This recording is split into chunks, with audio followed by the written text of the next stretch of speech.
आपली विवाह संस्था नेमकी कशी बरं सुरू झाली?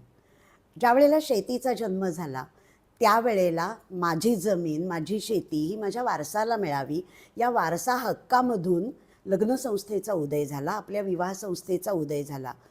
त्याची बॉटम लाईन कधीच प्रेम आणि सहजीवन अशी नव्हती.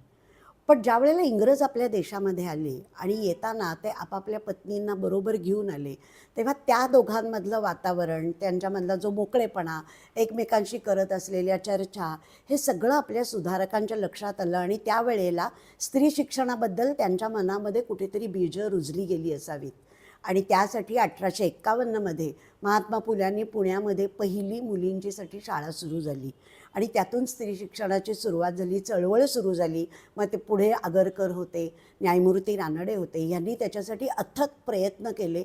त्यातून स्त्रीला शिक्षण मिळायला लागलं आणि ती स्वतःचं मत अत्यंत धिटाईने, धाडसाने मांडायला लागली.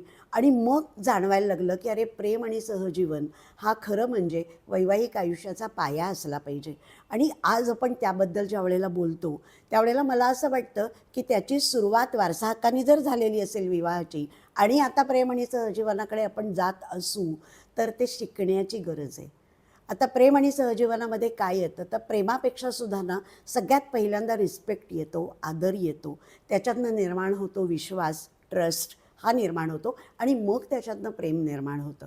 तर हे जे टप्पे आहेत, हे टप्पे प्रत्येकाने, मग तो मुलगा असू दे किंवा मुलगी असू दे किंवा सासू सासरे असू देत, आईवडील असू देत, सगळ्यांनी याची खातरजमा करून घेणं, त्याच्याबद्दलची जी काही छोट्या छोट्या हळव्या छान सुंदर संवेदनशील गोष्टी आहेत त्या आपल्यामध्ये रुजवणं आणि त्या पद्धतीने आपलं वर्तन ठेवणं हे आवश्यक नाही आहे का?